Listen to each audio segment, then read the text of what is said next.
तन सुंदर है मन सुंदर नहीं है, इसलिए जरूरी क्या है? तन सुंदर होना जरूरी है कि मन सुंदर होना जरूरी है?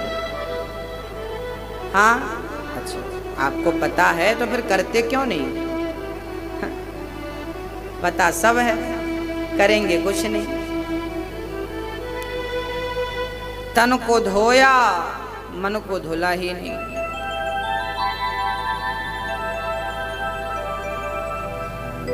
गंगा में जाकर बंदे तन की तू मैल धोता,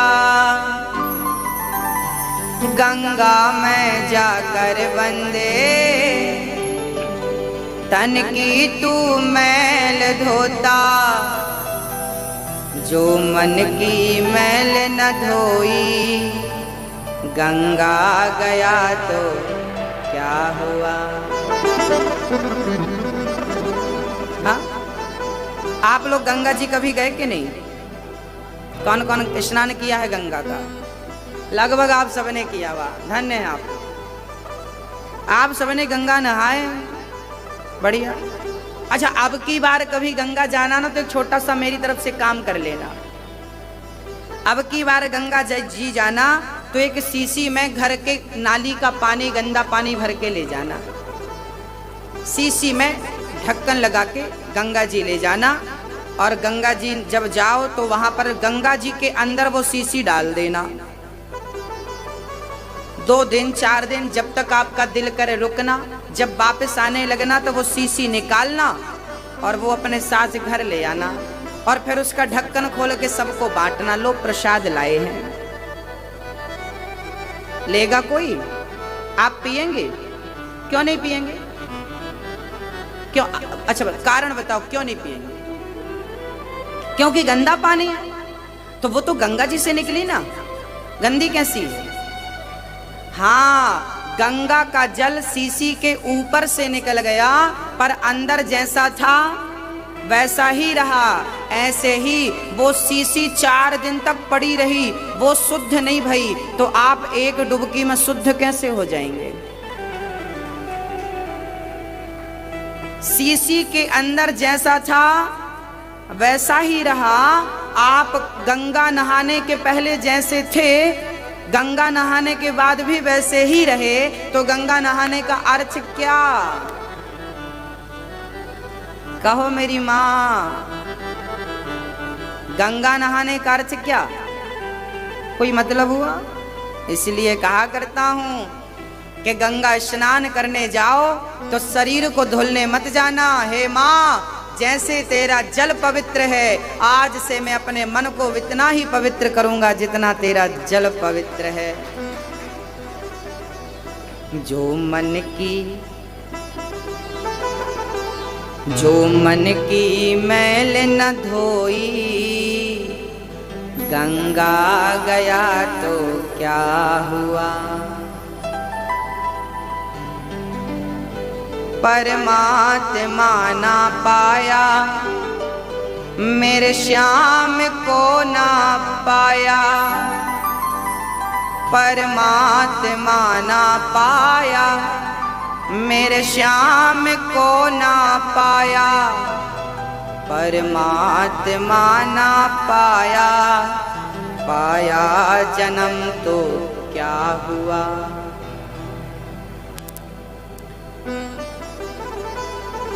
मानव का जन्म तब सफल है जब आप इस तन से भगवान को पालें। सब कुछ पाया पर ईश्वर को नहीं पाया। हाँ, अच्छा, ससुराल में जब लड़की आती है तो उसे सास का प्यार मिलता है। एक लड़की को सास का प्यार मिला, एक लड़की को जिठानी का प्यार भी मिला। सास भी मिली, जिठानी भी मिली, ससुर का प्यार भी मिला, रिश्तेदारों का प्यार भी मिला, सब मिले और सबका प्यार मिला, पर उसके पति का प्यार उसे प्राप्त नहीं हुआ। तो सबका प्यार सफल हुआ? हाँ, और एक स्त्री थी, उसकी सास प्यार नहीं करती थी, ससुर प्यार नहीं करता था, उसका देवर, उसका परिवार कोई प्यार नहीं करता था, पर उसका पति उससे बहुत प्यार करता था। तो वो सफल हुई। हाँ, आपने दुनिया की सारी दौलत पाली, सब कुछ पा लिया, पद पाया, प्रतिष्ठा पाई, पत्नी पाई, परिवार पाया, पुत्र पाया, सब कुछ पाया, पर श्री कृष्ण को नहीं पाया तो सब कुछ पाना बेकार निकला। सब व्यर्थ है, बेकार है, और कुछ नहीं पाया और कृष्ण को पा लिया तो सब कुछ सफल है। आज भगवान श्री कृष्ण पूतना को देखते हैं कि तन तो सुंदर है पर मन सुंदर नहीं, और जिनका तन सुंदर है मन सुंदर नहीं, भगवान कहते हैं ऐसों को मैं देखना भी पसंद नहीं करता, इसलिए नेत्रों को कर लिया बंद, आंखें मूंद ली भगवान ने। पूतना ने उठाया, दूध पिलाया, और आपके स्तनों में जहर था, पूतना के कालकूट नाम का जहर था, भगवान को स्तनपान कराया, भगवान ने कस के पकड़ लिया, पूतना का दूध पीने लगे, थोड़ा सा दूध था, दूध पिया, अब थोड़ा सा जहर था, जहर भी पिया, जहर भी फिनिश, दूध भी फिनिश, अब भगवान को लगा पकड़े ही हैं तो लगे हाथ तार दे, फिर दोबारा कौन आएगा, तो भगवान प्राणों को पीने लगे। पूतना चिल्लाई, बालक छोड़ दो, बालक छोड़ दो, बालक छोड़ दो। भगवान बोले मौसी जी गलत बात है, हमारा स्वभाव ऐसा नहीं है कभी भी छोड़ दो। अरे भाई हम जल्दी से पकड़ते नहीं हैं, पकड़ लेते हैं तो फिर कभी, ये स्वभाव है। पूतना के प्राणों का पान किया, पूतना धम्म से यमुना के तट पर गिर पड़ी। पूतना का शरीर इतना विशाल था, पूतना का शरीर इतना विशाल था कि पूतना जब मरी तो जंगल चकनाचूर हो गया, 6 कोस का जंगल टूट गया, पूतना का एक हाथ यमुना के उस पार गिरा। कहा जाता है कि पूतना की नाक नागपुर में गिरी तो नाम पड़ गया शहर का नागपुर, कान जाकर कानपुर में गिरी तो नाम पड़ गया, हाथ जाकर हाथरस में गिरे तो नाम पड़ गया हाथरस, उसकी बिंदिया जाकर बिंदकी में गिरी तो नाम पड़ गया बिंदकी। अब भगवान जाने पांव कहां गिरे, पता नहीं पांव कहां गिरे उसके, है कोई पांव का नाम किसी शहर का? नहीं, तो पांव उसके वहीं पर यहीं गिरे थे। बोलो राधे। नहीं कहीं कुछ नहीं, सब यहीं गिरा था, हम तो आपको विनोद कर रहे हैं आपसे। पूतना मौसी का एक हाथ उस पार जरूर गिरा था यमुना के। जब नंद बाबा कर चुका कर आए ब्रजवासियों के साथ तो रास्ते में वसुदेव जी मिल गए। आपने कहा आप यहाँ क्या कर रहे हैं, खतरा मंडरा रहा है। तुरंत नंद बाबा जी हनुमान चालीसा पढ़ते गए और पूतना के हाथ को पुल समझकर पार हो गए। बाद में पता चला यह मौसी जी का हाथ इतना बड़ा था कि छकड़े वकड़े सब पार हो गए। बाद में नंद बाबा ने शरीर को काटा। जब पूतना लेकर भगवान को गई ना तो यशोदा मैया दौड़ी, है भगवान आपको सत्यानाश है जाए, मेरे छोरा को लेके भागी, का बिगाड़ो मेरे छोरा ने। एक छोटे से आई तो बड़ी सुंदर थी, कहने लगी कि मोकू मेरे स्तनों में तो जहर है, पिवाएगी ना छोरा को तो अमर है जावे को। तो यशोदा मैया ने गोद में दे दियो, सखी पिवाए दे मेरे छोरा अमर है जाए। यो तो मार भी चली। अब तो 1000 गालियां यशोदा मैया देती जा रही है और कन्हैया को लेकर गाय की पूंछ से नजर उतारती है और बलैया लेती है और कृष्ण का श्रृंगार करती है। नंद बाबा ने शरीर को काट काट करके और जो चिता पर रखा आग लगाई। पूतना के शरीर से सुगंध निकल पड़ी। अब परीक्षित ने प्रश्न कर लिया कि गुरुदेव पूतना तो राक्षसी थी, फिर आपके शरीर से सुगंध खुशबू क्यों निकल पड़ी? तब कहा परीक्षित सुनो, पूतना राक्षसी तो थी, आप पिछले जन्म में राजा बलि की बेटी रत्नमाला थी। जब वामन भगवान आए तो रत्नमाला ने कहा कि ऐसा बेटा मेरा होता तो मैं दूध पिलाती। भगवान बोले तथास्तु। फिर जब 3 पग भूमि में भगवान ने सब नाप लिया तो बोली ऐसा बेटा मेरा होता तो जहर पिला के मार डालती, मैं जहर पिला देती। भगवान बोले तथास्तु, ये वरदान भी पूरा हो तुम्हारा। अमृत पिलाने वाला जहर पिलाने वाला दोनों पूरा हो। आज वो पूतना दूध भी पिला रही है और जहर भी पिलाकर एक ही समय में भगवान दोनों वचनों को पूरा कर रहे हैं।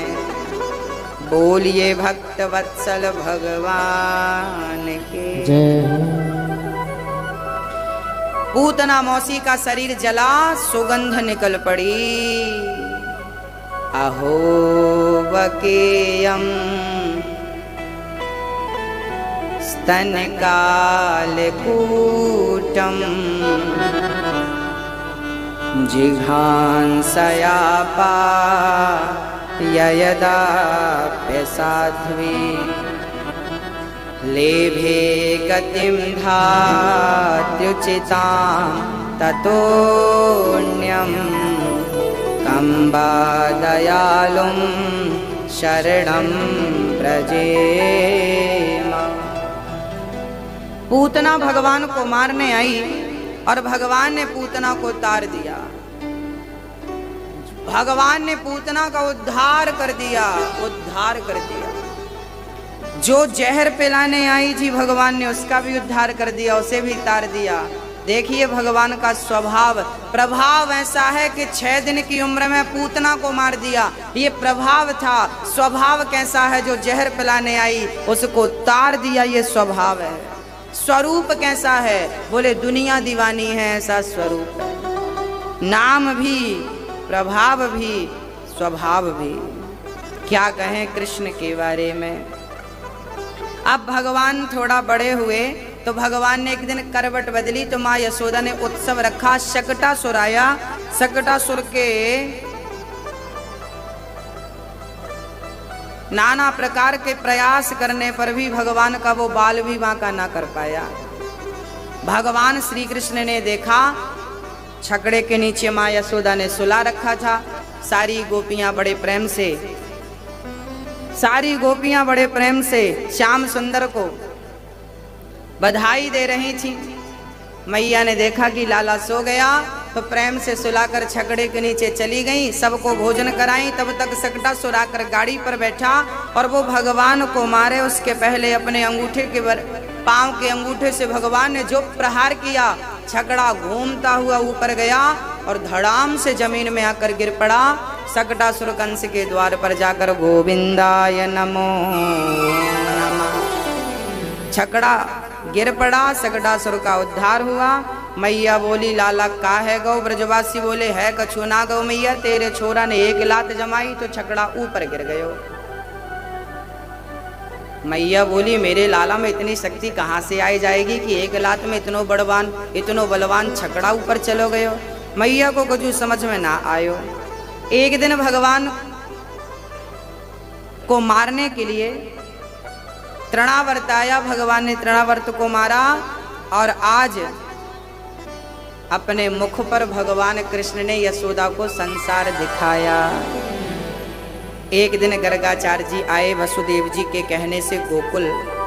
गर्गाचार्य जी से नंद बाबा बोले महाराज मेरे बच्चे पर जब से जन्म लिया है कन्हैया ने तब से बड़े बड़े संकट आ रहे हैं, कृपा करो कि ये संकट टल जाएं। गर्गाचार्य जी बोले संकट टल जाएंगे, नाम बता दो हम या की भविष्यवाणी करें। अब तो नंद बाबा बोले कि मैं क्या बताऊं, मैं बतला नहीं सकता।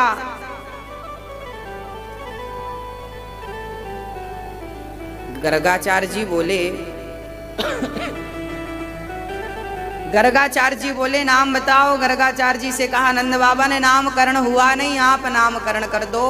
कैसे कर दें, आप तो वसुदेव जी हैं, हम तो वसुदेव जी के गुरु हैं और आपके पुत्र का नाम करेंगे तो कंस संदेह करेगा कि देवकी का 8वां बालक यही है। अब तो नंद बाबा कहने लगे चिंता ना करो, हम गौशाला में चुपके नामकरण कर देंगे। गाय के गोबर से लीपा, कलश स्थापित किया, रोहिणी बैठ गई और श्री कृष्ण को लेकर और बलराम को लेकर यशोदा माँ बैठ गई और गर्गाचार्य जी नामकरण संस्कार करने लगे। हमारे सनातन धर्म में कितने संस्कार होते हैं? कितने? 4 कौन कह रहा है? कितने होते हैं टोटल? 16 संस्कार होते हैं। सबसे पहला संस्कार है गर्भाधान संस्कार। आप लोग सोचते हैं कि मेरा बेटा बहुत बड़े स्कूल में पढ़े, आपकी इच्छा होती है कि मेरा बेटा अच्छे स्कूल में पढ़े, अच्छी शिक्षा प्राप्त करे। याद रखना मेरी माँ, अच्छे स्कूल में दाखला दिलाने से बच्चे की कीमत नहीं बढ़ती, बल्कि अच्छे संस्कार देने से बच्चे की कीमत बढ़ती है। संस्कारी है तो सरकारी स्कूल में भी पढ़ जाएगा, योग्य है तो सरकारी से भी पढ़ लेगा, और नहीं तो पढ़ तो रहे हैं बच्चे। आज जितने प्राइवेट स्कूल में बच्चे पढ़ रहे हैं, बड़े बड़े कॉलेज में बच्चे पढ़ रहे हैं, महंगे महंगे कॉलेजों में माँ बाप कमा कमा के बच्चों को ही पढ़ा रहे हैं। 100 में से 80 बच्चे बहुत पढ़ लिख करके कुसंस्कारी हो रहे हैं, संस्कारहीन हो रहे हैं। आपने बच्चों को देखा होगा, कहीं भी चले जाइए, किसी भी शहर में चले जाइए, किसी भी शहर में आपको नज़ारा मिल जाएगा। एक हाथ में चाय की प्याली होती है, दूसरे हाथ में सिगरेट होती है। एक हाथ से सिगरेट पी रहा होता है, दूसरे हाथ से चाय पी रहा होता। उसको लग रहा होता है मैं बहुत अच्छा कर रहा हूँ, पैसे का सदुपयोग कर रहा हूँ, पैसा है ना मेरे पास। तो सिगरेट पियो, शराब, महंगी से महंगी शराब, जितना पढ़ा लिखा आदमी होगा आज उतनी महंगी शराब पी रहा होगा। मजदूर आदमी तो लाल वाला पी लेता है, सस्ती वाली, पर जितना अमीर होता है वो उतनी महंगी पीता। अब ये बताइए कि बच्चों के चरित्र को देखकर आपको क्या लगता है कि इन्होंने क्या पढ़ा, और स्कूल में जो पढ़ा है उस पढ़ाई को आप रियल जिंदगी में उतारेंगे कैसे? आपने भी पढ़ा होगा, हमने भी पढ़ा है, आपको भी पढ़ाया गया है समकोण, ये समकोण बनाइए, ये षटकोण बनाइए। हाँ, समकोण और षटकोण तो हमने भी पढ़ा है, आपने भी पढ़ा है, पर जब से स्कूल से बाहर आए ना, तब से आज तक पता नहीं चला कि समकोण बनाना कहाँ है, षटकोण बनाना कहाँ है। अरे रियल जिंदगी में ना तो समकोण की जरूरत पड़ती है, ना षटकोण की जरूरत पड़ती है। जरूरत पड़ती है तो केवल दृष्टिकोण की जरूरत पड़ती है, जो किसी भी विद्यालय, किसी भी कॉलेज, किसी भी स्कूल में नहीं पढ़ाया जाता। आप अपने बच्चों को बहुत अच्छी शिक्षा देना चाहते हैं, अच्छी शिक्षा होती क्या है ये भी तो बताओ। जब हम पढ़ते थे ना तो हमारी हिंदी की पुस्तक में एक पाठ हुआ करता था, शिष्टाचार। आज उठा के देख लेना बच्चों की पुस्तकें, शिष्टाचार को हटा दिया, मतलब शिष्टाचार की जरूरत नहीं। पहले शिष्टाचार पढ़ते थे तो पिता से आंखें नहीं मिलाते थे, आज शिष्टाचार नहीं पढ़ते तो पिता को थप्पड़ जमाते हैं। पहले का अनपढ़ आदमी, पहले का अनपढ़ बेटा कभी पिता के बराबर से नहीं बैठता था, और आज का पढ़ा लिखा बेटा पिता का हाथ पकड़कर घर से निकाल देता है। ये अंतर है तब की और अब की पढ़ाई में। पहले की अनपढ़ पत्नी अपने पति को भगवान मानती थी, और आजकल की पढ़ी लिखी पत्नी पति कुछ कह देना तो सीधे पुलिस थाने चली जाती है। मैं कम थोड़ी हूं। पहले की अनपढ़ बहू अपने सास को मां समझती थी, अपने ससुराल को परिवार समझती थी, और आजकल की पढ़ी लिखी बहू, किसी ने डांट दिया, किसी ने कह दिया तो सीधा माँ के फोन लगाती, मम्मी जरा गुंडे भिजवाओ। और माँ भी कम नहीं होती, माँ भी कहकर भेजती है कि बेटी इतना दहेज दे रहे हैं, कुछ गड़बड़ हो तो फोन लगा देना, भिजवा दूंगी मैं यहाँ से, सबको बंधवा दूंगी। आजकल मम्मी धमकी क्या देती है, सबको बंधवा दूंगी, सबको अंदर करा दूंगी, सबको अंदर, धमकी। क्या होगा इससे? देखिए, बच्चों को बहुत शिक्षा देने की जरूरत नहीं है। यदि संस्कार नहीं दिया तो कितनी भी शिक्षा दे लो, और संस्कार दे दिया है तो थोड़ी ही शिक्षा बहुत हो जाएगी, बहुत हो जाएगी, बहुत सुखी रहेगा। इसका अर्थ ये बिल्कुल नहीं है कि बच्चों को पढ़ाना नहीं चाहिए। इसका अर्थ ये है कि बच्चों को जो पढ़ा रहे हो वो तो पढ़ाओ, साथ में संस्कार देना मत भूल जाइएगा, क्योंकि नींव संस्कार है। संस्कार खत्म तो आपका जीवन खत्म। बच्चों को संस्कारी बनाइए, योग्य बनाइए। आजकल के बच्चे ना पढ़ लिख कर क्या चाहते हैं, बोले हमें नौकरी चाहिए। आपने देखा होगा अमेरिका से भारत 50 वर्ष पीछे है, चाइना से भारत पीछे है, जबकि जनसंख्या में चाइना हमसे ज्यादा है। भारत से ज्यादा जनसंख्या चाइना की है, पर वो हमसे आगे निकल। अब हमारे भारत के ना लोग दलीलें कौन सी देते हैं, भारत जनसंख्या बहुत है इसलिए तरक्की नहीं कर पाया। भारत की तरक्की ना करने के पीछे जनसंख्या नहीं है, भारत की तरक्की के पीछे भारत के लोगों की घटिया सोच है। वो सोच कैसी है वो भी मैं आपको बताता हूँ।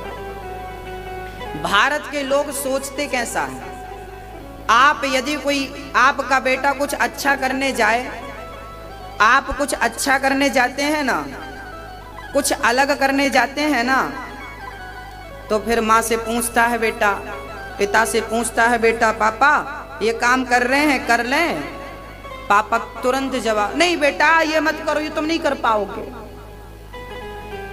ये तुमसे नहीं होगा। फिर बाप तो ठीक था, फिर पड़ोसी, अरे क्या सोच रहे हो, कहाँ दिमाग लगे, ये तुम कर पाओगे? हमारे भारत की प्रॉब्लम ये है, समस्या ये है कि यहाँ जो व्यक्ति कुछ सोचता है वो करने जाता है तो उसका मनोबल बढ़ाने की जगह उसके पांव पकड़ के खींच लिए जाते हैं, नहीं तुम नहीं कर पाओगे। अरे आदमी जमीन से चांद तक चला गया, जाने वाला चांद में पहुंच गया, और तुम कह रहे हो ये नहीं कर पाओगे। क्या असंभव है, क्या नहीं कर पाओगे ये बता दो। कौन सी चीज है, कौन सा काम है जो आप ना कर पाओ, ये बता दो हमें। क्या नहीं कर पाओगे, आप हमसे मिलो, आप बताओ क्या नहीं कर पाओगे। आप सब कुछ, चांद तक चले गए, एवरेस्ट की चोटी चढ़ गए, क्या नहीं कर पाओगे। ये जो नकारात्मक लोग हमारी समाज में हैं, नेगेटिव सोचने वाले, नहीं नहीं नहीं कर पाओगे, इन लोगों ने भारत को बिगाड़ा। ये 50 साल पीछे ये लोग ले गए हैं, नहीं कर पाओगे। क्या नहीं कर पाएंगे बताइए। Nothing is impossible, everything is possible. सब कुछ संभव है। अपनी डिक्शनरी से ये हटा दो कि आप कुछ नहीं कर पाओगे, सब कुछ कर। आज हमारे भारत के लोगों ने दिमाग सेट कर रखा, बहुत पढ़ाई पढ़ लिया, इंजीनियर बन गया। अब इंजीनियर बनने के बाद, ग्रेजुएट होने के बाद फिर हाथ फैलाए, भैया नौकरी है, नौकरी दीजिए, सरकारी मिल जाएगी तो बहुत बढ़िया, प्राइवेट में भी काम चला ले, दे दो। इतनी पढ़ाई करी आपने, इतना पसीना बहाया, इतना पैसा खर्च किया भीख मांगने के लिए। हम तो आपसे कह रहे हैं कि आप अपने बच्चों को इतना पढ़ाना, इतना काबिल बनाना कि आपके बच्चों को नौकरी मांगनी ना पड़े। हम तो कहते हैं भारत के लोगों को ऐसा दिमाग सेट करना चाहिए, माँ बाप बच्चों का दिमाग ऐसे सेट करें कि बेटा आगे चलकर तुम्हें नौकरी करना नहीं है, बल्कि नौकरियां तुम्हें देना है, नौकरियां पैदा करना है, तुम्हें नौकरियां पाना नहीं है। 10,000, 25,000, 50,000, 1 लाख की नौकरी करने से अच्छा, बड़ा नौकर बनने से अच्छा छोटा मालिक बनो। हम कहते हैं 50-50 हजार की नौकरियां दो, नौकरियों की भीख मत मांगो। इतना पढ़ा, चाइना के लोग ना सफल क्यों हैं? आज आपके पास जो चीज होती है अधिकतर वो चाइना से लाई जाती है। हम वहां से खरीद खरीद कर उपयोग कर रहे हैं और यहाँ कुछ बना रहे नहीं। अरे भाई कब बनाओगे, कब सीखोगे, कब बिजनेस करना सीखोगे, कब व्यापार करना सीखोगे? ना बिजनेस करने में मन है, ना व्यापार करने में मन है, बस फोकट की नौकरी मिल जाए करते रहेंगे। हम तो कहते हैं बच्चों को नौकरी करना है, उनके दिमाग से बात हटा दो, डिलीट कर दो, बेटा तुम्हें नौकरी करनी ही नहीं।